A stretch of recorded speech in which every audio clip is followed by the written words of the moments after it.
Did you know media barons aren't a united front controlling everything?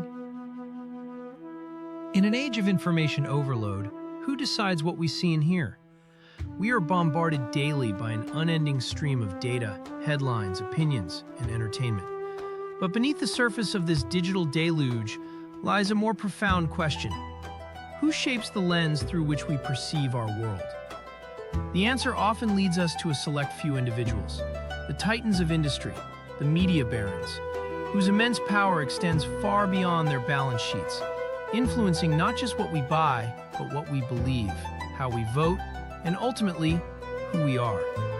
This is the story of their rise, their influence, and the profound responsibility that comes with controlling the narrative.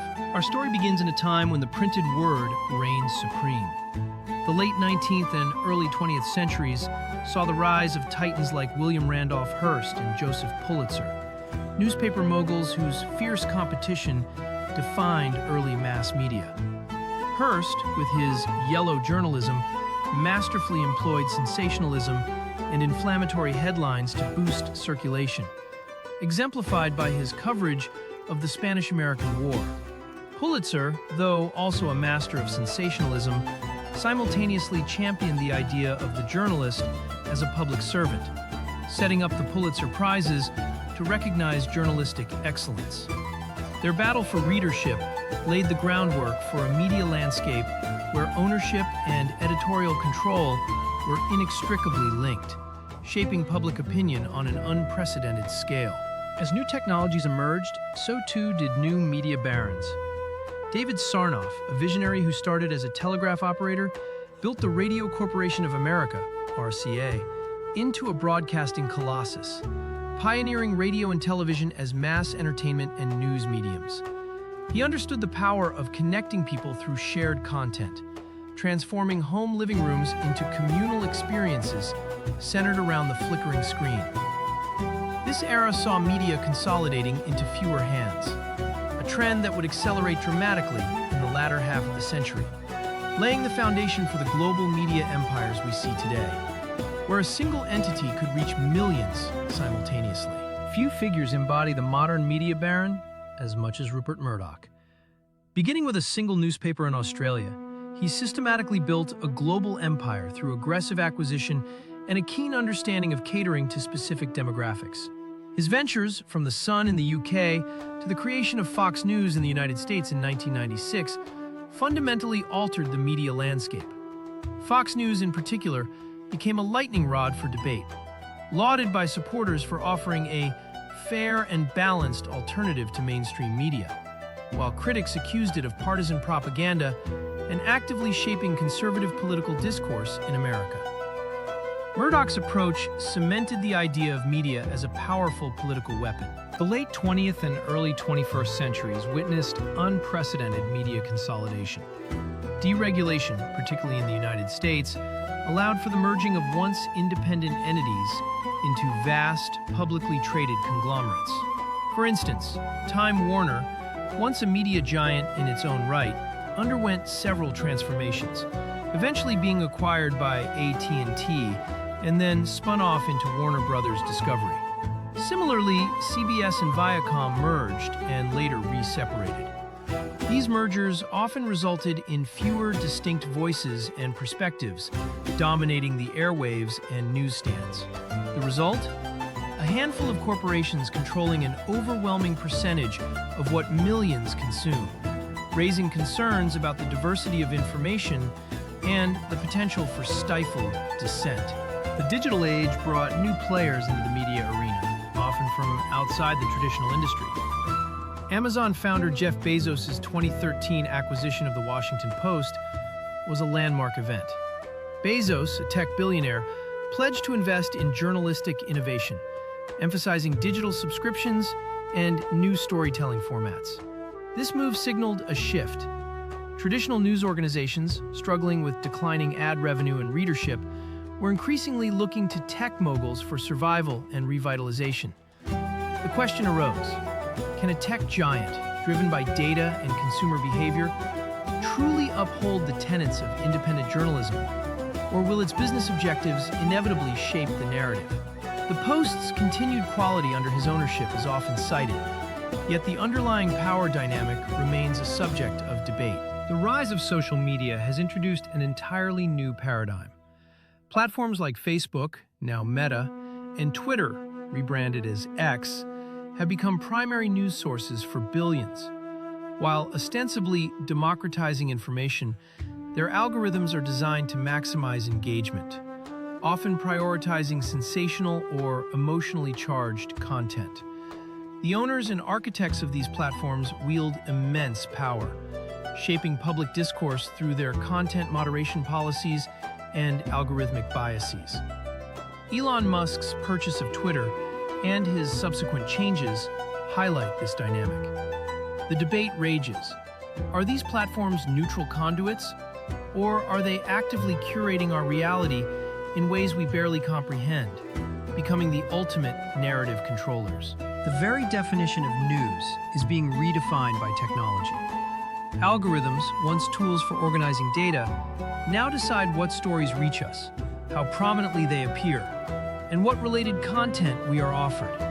This invisible hand curates our digital experience, creating personalized echo chambers that can reinforce existing beliefs and limit exposure to differing viewpoints. What happens when the gatekeepers are no longer human editors, but lines of code programmed for maximum engagement, potentially at the expense of accuracy, nuance, or public interest? This algorithmic curation poses a fundamental challenge to informed citizenship and the shared understanding necessary for a functional democracy. The power to choose what we are shown is the power to shape what we know. The influence of media barons on political outcomes is undeniable. From shaping election narratives to framing policy debates, concentrated media ownership can significantly impact public opinion and the political landscape. Consider the historical examples of sensationalism driving public sentiment, or the modern phenomenon of partisan news outlets reinforcing voter biases. When media giants endorse specific candidates or viewpoints, it reverberates through their vast networks, reaching millions. Critics argue this concentration of power undermines democratic processes, giving disproportionate influence to a few wealthy individuals or corporations whose agendas may not align with the public good. The question remains, how do we ensure a truly free and fair press when its very existence is tied to powerful commercial interests? The media barons, whether seasoned publishers or tech titans, operate under the principle of ownership. They acquire, merge, and control crucial information channels. This consolidation means that the voices shaping our understanding of the world often come from a remarkably narrow demographic: wealthy, predominantly white, and often older individuals. Their lived experiences, their priorities, and their biases inevitably find their way into the narratives they produce. In contrast, the vast majority of the population, whose diverse perspectives and concerns are crucial for a healthy society, often find their stories underrepresented or filtered through the lens of corporate interests. This imbalance raises profound questions about representation and whose truths get told. In response to the dominance of large media conglomerates, a vibrant ecosystem of independent journalism and alternative media has emerged.